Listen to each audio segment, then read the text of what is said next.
Has Starfleet wrongly thinks two TOS legends are dead in Star Trek's new movie. Star Trek's newest movie is set to shake up the canon in a big way, not by killing anyone off, but by making Starfleet believe two of its most legendary officers are long dead. It's the kind of dramatic misunderstanding that only Star Trek could pull off.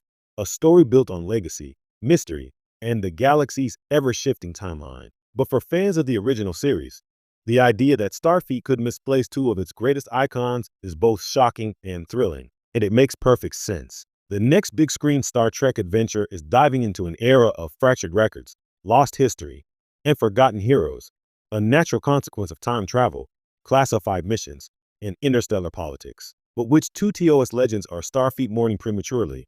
The evidence points strongly to Captain James T. Kirk and Mr. Spock themselves. The galaxy thinks Captain Kirk is gone again. If there's one Starfleet officer who's mastered the art of dramatic exits, it's James T. Kirk. From being declared dead after the Enterprise B incident in Star Trek, generations to vanishing into time anomalies in multiple alternate timelines, Kirk's death is practically a recurring event.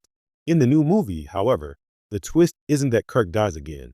It's that history itself gets rewritten to make everyone believe he did. Reports suggest that this story will explore the aftermath of a classified temporal mission that erases parts of Kirk's final years from Starfleet's archives. When the Enterprise A is lost during a rescue operation across the galactic barrier, official records simply stop. To Starfleet historians, Kirk dies there. To fans, it's just another day ending in chaos for the most daring captain in Starfleet history. This premise beautifully mirrors one of Star Trek's favorite themes, that legends don't always fade because they fail, but because their stories are too big for a bureaucracy to handle. Kirk's disappearance becomes a kind of myth, his name whispered by young cadets who believe he ventured beyond known space and never returned. It's poetic, tragic, and quintessentially Star Trek.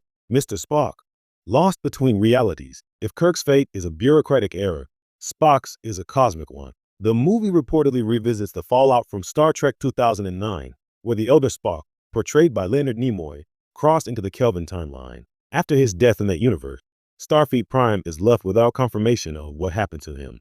Decades later, even the Vulcan Science Directorate cannot reconcile the paradox. Did Ambassador Spock perish in an alternate timeline? Did he return to New Vulcan? Or did he transcend to another plane of existence entirely, as some Romulan scholars now suggest? Starfleet's official stance becomes tragically bureaucratic, presumed deceased. But, as any Star Trek fan knows, Spock's existence was never bound by linear time. From his catch of surviving death in the search for Spock to his role as a bridge between realities, Spock represents the idea that knowledge and legacy outlast the physical body. The new movie might not show Spock alive, but it will almost certainly show the galaxy feeling his absence and perhaps rediscovering his hidden influence. It's possible the plot could even include the discovery of a long-lost Vulcan data archive, encoded with Spock's personal logs. Imagine the shock of realizing that one of Starfleet's founding moral compasses had been guiding events from beyond the official record, a story about memory, legacy, and the fog of history. At its core, Star Trek has always been about the future, but the new movie seems determined to ask, what happens when the future forgets its past? By having Starfleet wrongly declare two of its greatest heroes dead, the film opens up fascinating thematic territory. How does an institution as vast as Starfleet handle the fallibility of its own memory? What happens when the bureaucracy of exploration overwrites the truth of heroism? This could set the stage for a younger crew, possibly from strange new worlds or even descendants of the original Enterprise officers, to rediscover what really happened to Kirk and Spock. In doing so, they might learn that Starfleet's greatest strength has never been its ships or technology, but the stories it carries forward. It's a clever way to celebrate legacy without resorting to nostalgia. Instead of simply resurrecting the past, the movie interrogates it.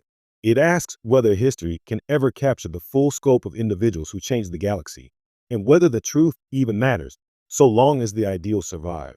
The emotional impact for the Federation. Imagine a Federation where Kirk and Spock are considered martyrs, names etched in memory walls, their records sealed by classified temporal orders. Starfleet cadets quote them like philosophers. Their adventures become mythology rather than history. Now imagine the shock when evidence surfaces that they might still be out there. Not alive in the traditional sense, but existing beyond the Federation's perception, caught in the folds of space-time, waiting for discovery. That revelation alone would shatter the bot.